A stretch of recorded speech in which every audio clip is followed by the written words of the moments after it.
देखिए, आज हम बता रहे हैं आप लोग को कि एक Android mobile 4G 5G mobile में डिस्प्ले, लाइट और ग्राफिक्स कैसे काम करता है और कौन कौन वोल्टेज चेक करेंगे जैक पे, और जब लाइट नहीं आ रहा है तब क्या काम करेंगे, और जब ग्राफिक्स मोबाइल के अंदर नहीं आ रहा है तब क्या काम करेंगे। तो फर्स्ट टेस्टिंग क्या होता है, किसी भी मोबाइल आपके नज़दीक अगर आता है जिसमें कि डिस्प्ले पर लाइट और ग्राफिक्स नहीं आता है और सेट वाइब्रेट करता है, सेट क्या होता है, वाइब्रेट करता है, फोन उस पर आता है और डिस्प्ले पर ना ग्राफिक्स ना लाइट है, तो सबसे पहले ये जानना है कि लाइट सेक्शन और ग्राफिक्स सेक्शन कैसे काम कर रहा है इसमें। तो ग्राफिक्स सेक्शन और लाइट सेक्शन इसमें सीरीज रूप से एक ही आईसी से काम कर रहा है। इसको हम डायग्नोस करेंगे और उस सेट में मार्केट से जा करके नया फोल्डर लगा करके देखा जाएगा। क्या देखा जाएगा?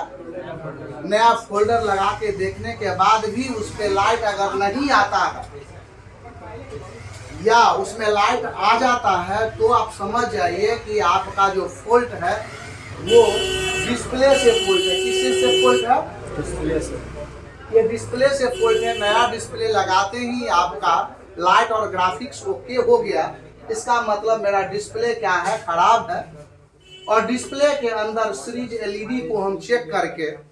उसको रिपेयर करके और प्रॉब्लम सॉल्व कर सकते हैं। उसके अंदर सीरीज एलईडी लगा होता है जो 15 से 20 से 25 वोल्ट की सप्लाई इस display background light series LED को एक लाइट आईसी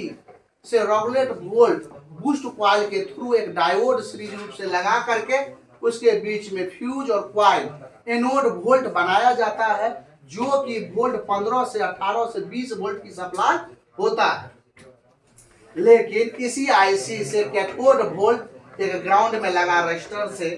एक कॉइल से बन कर कैथोड माइनस का वोल्ट इसमें ऐड हो जाता है। कैथोड वोल्ट यहाँ से बन जाता है इसी आईसी से, और ये लाइट के लिए यहाँ पर 4.2 की सप्लाई हम लोग चेक करेंगे स्लीप मोड में। मोबाइल का जब बैटरी उसमें लगा दिए हैं और सेट को जब ऑन हम नहीं करेंगे,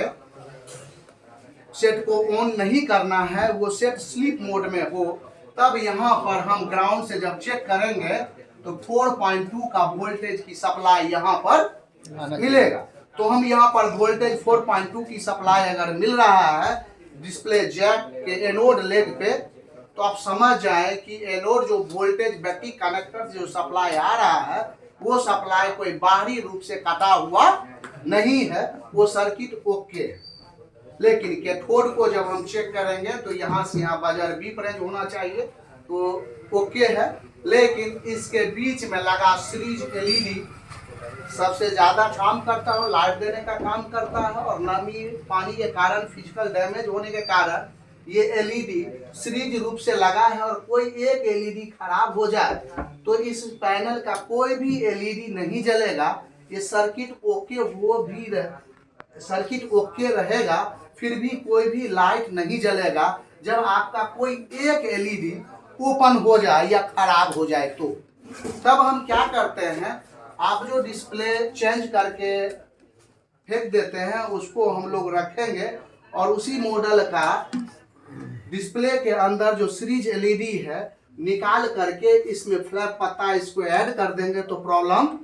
सॉल्व हो जाएगा। जंपर करेंगे तो नहीं होगा? जंपर हम करेंगे तो लोड इस पे बढ़ जाएगा। अगर एक खराब है तो उसको बाईपास जंपर भी कर सकते हैं, कोई दिक्कत नहीं है। लेकिन एक से दो ज्यादा खराब हो जाए तो हम जंपर करेंगे तो ये 15 वोल्ट से या 1 2 3 4 5 चल रहा है, और उसके बाद 15 वोल्ट से क्या वो चले लगेगा 3 गो, तो क्या होगा, लोड बढ़ जाएगा और एलईडी खराब होने का चांस ज्यादा हो जाएगा। तो हम यहाँ पर क्या करेंगे, हम दूसरा एक असेंबल लगा देंगे नया कहीं से लेकर के एलईडी। लेकिन हम नया डिस्प्ले भी लगा लिए हैं और फिर भी एलईडी पे लाइट नहीं आ रहा है, डिस्प्ले पे लाइट नहीं आ रहा है या ग्राफिक्स नहीं आ रहा है, तब हम चेक करते हैं मोबाइल के अंदर यहाँ पर 4.2 की सप्लाई, और जब ऑन कर लेते हैं सेट को तब 5 वोल्ट पॉजिटिव और 5 वोल्ट निगेटिव ग्राफिक्स के लिए PMI के नजदीक दो छोटा छोटा बूस्ट कॉइल लगा होता है, वहां पर 5 वोल्ट प्लस और 5 वोल्ट माइनस वोल्ट जनरेट करता है ग्राफिक्स के लिए। और यहाँ पर ग्रीन ब्लू रेड इसको भी सिग्नल मिलता है ग्राफिक्स के लिए। 1.8 का वोल्टेज स्टोर वोल्ट इसको भी मिलता है रीस्टार्ट करने के लिए डिस्प्ले को, इस पे भी 1.8 का वोल्ट मिलता है। लेकिन आपका यहाँ पर वोल्टेज अगर नहीं मिलता है, देखेंगे यहाँ पे वोल्टेज यहाँ पे नहीं मिल रहा है वोल्टेज, तो इस लाइन में सीरीज रूप से लगा कंपोनेंट्स ओपन हो सकता है या लाइट आईसी खराब हो सकता है। तो हम यहाँ पे बूस्ट कॉइल नॉर्मल कॉइल को सीरीज रूप से चेक करेंगे, उसको पर्सनल रूप से चेक करेंगे, एक डायोड को चेक करेंगे, फ्यूज को चेक करेंगे, एक नॉर्मल कॉइल को चेक करेंगे और यहाँ तक 4.2 का वोल्टेज आना चाहिए। इसको चेंज करके देखेंगे या जंपरिंग कर, इसको जंपर कर सकते हैं, इसको जंपर कर सकते हैं, इसको जंपर कर सकते हैं, लेकिन डायोड को और बूस्ट कॉइल को कभी जंपर हम लोग नहीं करेंगे। बूस्ट कॉइल अगर बीप नहीं आ रहा है या 200 ओम पे उसका रीडिंग ओके नहीं है, तब बूस्ट कॉइल को चेंज करेंगे, डायोड को चेंज करेंगे, प्रॉब्लम सॉल्व होगा। लेकिन ये ओवर हीट हो रहा है, दूसरा डिस्प्ले लगाते ही क्या हो रहा है, ओवर हीट हो रहा है। डिस्प्ले में लगा PMI IC जो वोल्टेज देने का काम करता है, PMI IC ओवर हीट हो रहा है या इसके इर्द गिर्द हीटिंग है, तो आप 100% जान सकते हैं इसके नज़दीक शॉर्टिंग का प्रॉब्लम से लाइट नहीं आ रहा है, सेट फुल शॉर्ट हो गया है। तब हम यहाँ पर इसके परिपथ में लगा जितना भी आउटपुट में लगा कैपेसिटर है वो लीकेज के लिए और फुल शॉर्ट के लिए हम लोग चेक करेंगे। तो लाइट आईसी, ये इस आईसी के इर्द गिर्द हम कोई भी कंपोनेंट्स ऐसा है कैपेसिटर एनपीसी जो दोनों तरफ से बीप आ रहा है, उसको हम लोग ओपन करेंगे, वहां पर दूसरा कैपेसिटर हम लोग लगाएंगे या वहां पे कुछ चलता है लो रीडिंग है तो कैपेसिटर को निकाल करके उसको पर्सनली रूप से चेक करेंगे, वो तो रीडिंग कुछ तो आने, लीकेज तो नहीं है, फुल शॉर्टिंग तो नहीं है, उसके दौरान हम काम करेंगे और उस चीज को निकाल करके हटाएंगे। लेकिन सीरीज लाइट सेक्शन और ग्राफिक सेक्शन सीरीज होने से क्या हुआ कि कोई भी वजह से 5 वोल्ट जो ग्राफिक्स के लिए 5 वोल्ट प्लस और माइनस मिल रहा है, कहीं ना कहीं ये मिस हो जाए तो डिस्प्ले पर ना ग्राफिक्स आएगा और ना कि लाइट आएगा। तब हम 5 वोल्ट प्लस और माइनस जब सेट को ऑन करेंगे तब यहाँ पर 5 वोल्ट प्लस और माइनस जनरेट होगा डिस्प्ले जैक पर, उसको भी चेक करना होगा। अगर मिल रहा है 5 वोल्ट प्लस और माइनस तो मेरा ग्राफिक्स लाइन ठीक है। उसके बाद इससे निकला हुआ जो ग्राफिक्स सिग्नल है उसको भी ग्रीन ब्लू रेड को चेक करेंगे, उस पर GR अगर आ रहा है तो ओके, अगर नहीं आ रहा है तो ये IC को हम लोग चेंज करेंगे। अगर लाइट नहीं आता है बूस्ट कॉइल ये डायोड को चेंज करने से या कोई शॉर्टिंग नहीं है, यहाँ पर वोल्टेज सप्लाई अप नहीं हो रहा है, जैसे कि हम सेट को यहाँ पर 4.2 की सप्लाई होगा, जब सेट को हम ऑन करेंगे तो यहाँ सप्लाई बढ़ के 15 वोल्ट की लगभग की सप्लाई यहाँ पे बन जाएगा। तो ये PMI उस वोल्ट को जनरेट कर दिया 15 वोल्ट को,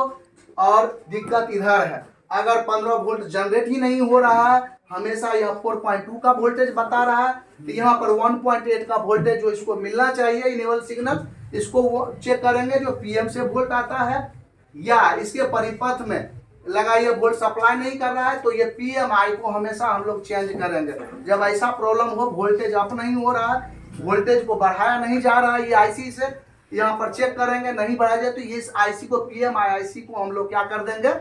चेंज कर देंगे। तो हम अलग अलग सर्किट को चेक करेंगे। तो एक नंबर में इसको रखते हैं, दूसरा नंबर में इसको चेक करेंगे, तीसरा नंबर में जैक को चेक करेंगे, चौथा नंबर में PMI को चेक करेंगे, VBAT की सप्लाई चेक करेंगे और जहाँ पे प्रॉब्लम होगा वहाँ पे काम करेंगे। तो सबसे पहले हम लोग जाने कि कौन सेट में लाइट फॉल्ट होता है, कौन सा सेट में जिसमें कि नया डिस्प्ले लगे, साइड सेट वाइब्रेट हो लेकिन डिस्प्ले पर कोई भी लाइट ग्राफिक्स नहीं आए, तब हम लाइट सेक्शन और ग्राफिक्स सेक्शन को ट्रेसिंग करके इसके बीच में जो बीमारी है उसको डायग्नोज करके रिपेयर करेंगे। आज बस यही।